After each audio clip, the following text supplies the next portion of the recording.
আর এই মুহূর্তে যে বিশেষ খবরের দিকে নজর রাখবো, চলন্ত সরকারি বাসের পিছনে দুটি চাকা খুলে গেল আচমকায়। ভয়াবহ দুর্ঘটনার হাত থেকে বাঁচলেন প্রায় 40 জন যাত্রী। চলন্ত সরকারি বাসের পিছনের দুটি চাকায় খুলে গেল আচমকায়। ভয়াবহ দুর্ঘটনার হাত থেকে বাঁচলেন প্রায় 40 জন যাত্রী। তীব্র ঝাঁকুনিতে বাস যাত্রীরা আতঙ্কিত হয়ে পড়লেও কারো কোনো ক্ষয়ক্ষতি হয়নি। ঘটনাটি ঘটেছে 12 নম্বর জাতীয় সড়কের ওপর সুতি থানার আহিরনে। যাত্রীবাহী চলন্ত বাসের পেছনের দুটি চাকা খুলে গেল।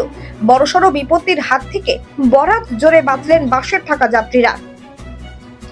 শুক্রবার সকালে মুর্শিদাবাদের সুতি থানার আহিরন সংলগ্ন এলাকায় বড়সড় দুর্ঘটনার হাত থেকে বাঁচলেন যাত্রীরা। যাত্রীবাহী বাসের পেছনের চাকা খুলে যাওয়ায় জাতীয় সড়কের মাঝে থমকে পড়ে বাসটি।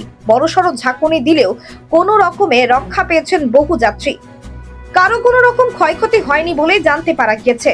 স্থানীয় সূত্রে জানা গিয়েছে, এদিন ফরাক্কার দিক থেকে বহরমপুরের দিকে যাচ্ছিল একটি সরকারি যাত্রীবাহী বাস, কিন্তু আহিরন ব্রিজ পার করে ঘটে বিপত্তি। হঠাৎ চলতে চলতেই পেছনের দুটি চাকা বাস থেকে বিচ্ছিন্ন হয়ে যায়, আর যাকে ঘিরেই ব্যাপক আতঙ্ক সৃষ্টি হয় আহিরনে।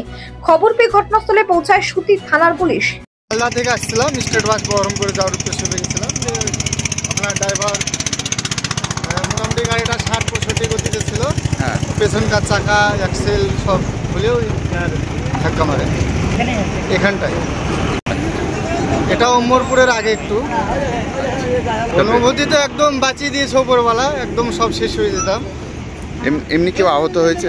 না, আহত মানে অল্প কিছু হয়েছে, বড় ধরনের ক্ষতি কিছু হয়নি। চলন্ত বাসের পিছনে দুটি চাকা সহ লোহার কাঠামো কিভাবে খুললো তা নিয়েই উঠছে প্রশ্ন।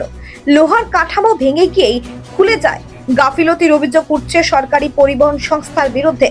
এত বড় ঘটনা ঘটার আগে চালক কেন বুঝতে পারলেন না তা নিয়েই উঠছে প্রশ্ন। এই যে আয়রন ব্রিজ পার করে এই মাত্র অ্যাক্সিডেন্ট হয়ে গেছে এখানে আমাদের বাসে, যে বাসটাতে ছিলাম। বাসের চাকা পিছন চাকা খুলে বেরিয়ে চলে এসছে। এই যে বাস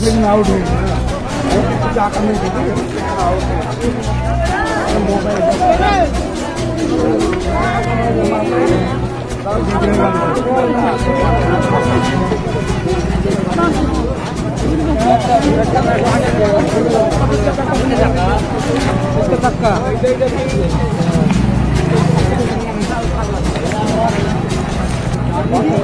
পারবেন না।